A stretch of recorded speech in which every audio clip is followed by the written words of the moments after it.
You're watching to Hashtag Tigray, commentary on the current political situation in Ethiopia. The past few weeks have seen demonstrations in various cities across the United States and Europe. Most of them are organized by Oromos in those cities who are furious because of the actions Abiy Ahmed's government took following the assassination of Hachalu Hundessa, an act for which they blame the Abiy government itself, despite the latter's attempt to blame it on the OLF, the TPLF, and Egypt. Abiy Ahmed not only has arrested prominent political leaders such as Jawar Mohammed and Bekele Gerba, but has also killed hundreds of Oromos and arrested thousands throughout Oromia, including Addis Ababa, the capital city.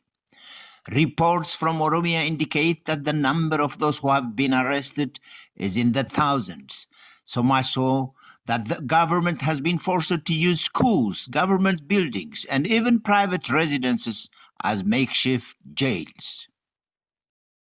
Further, what is most concerning and abhorrent is the fact that Abiy government apparently deliberately now houses Oromo political prisoners with inmates who are known to have infected with COVID-19 virus. Such an act is patently against human treatment of detainees. It's cruel and inhuman treatment by any standard. Moreover, the Abiy government shut the Oromo Media Network, OMN, a popular TV station, which had viewers in their tens of millions in Oromia and also other regions in Ethiopia. Ostensibly, the Abiy government shut the stations on the grounds that it is a hate-filled propaganda machine. Although OMN's programs were mostly about the rights of the Oromo people to self-determination.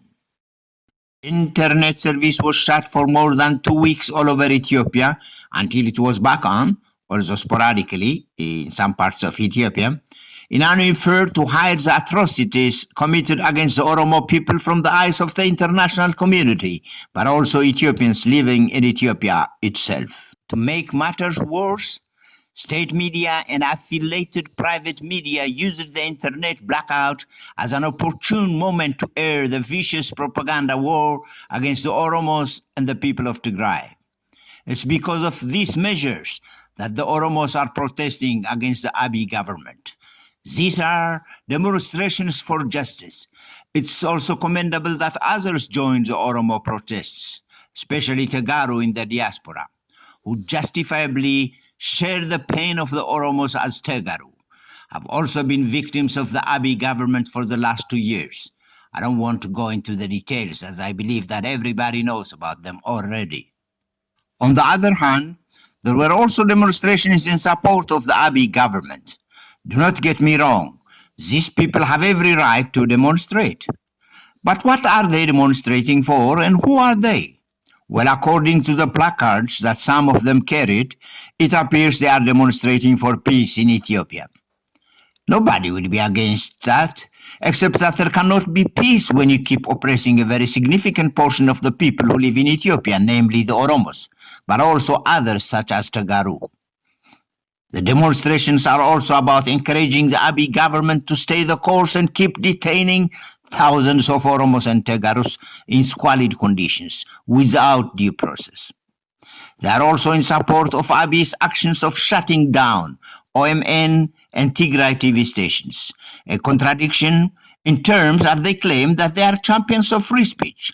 Most hypocritical is that they claim that they are for Ethiopia, while they are clearly sending the message that it's fine to detain and kill other fellow Ethiopians. I wonder, what it is that Ethiopia means to these people? Is it the mountains, valleys, rivers, and trees? Or do they know that Ethiopia is its people? How can you in right mind support Abiy's actions at this time when governments and many human rights organizations, including the United Nations Human Rights Council, have publicly condemned the actions Abiy Ahmed took in the aftermath of Hachalu's assassination?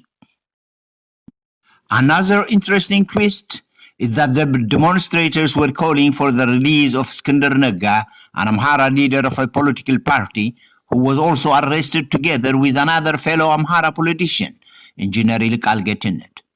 So the demonstrators selectively called for the release of Amhara politicians while they lauded Abiy's incarceration of thousands of Oromos and hundreds of Tagaru.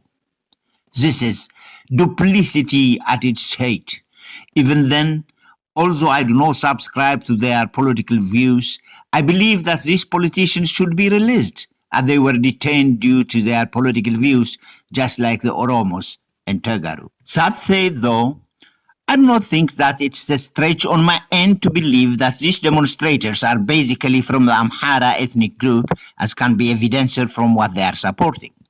I hate to generalize, but there is nothing here that does not justify generalizing. The evidence is overwhelming, and here is my message. We all love Ethiopia, but what we should love should be the people who live in it. The Ethiopia that you think you love cannot stand if it continues to deprive the majority of its citizens from exercising their rights as nations and citizens, and keep them deaf in shackles. Adios.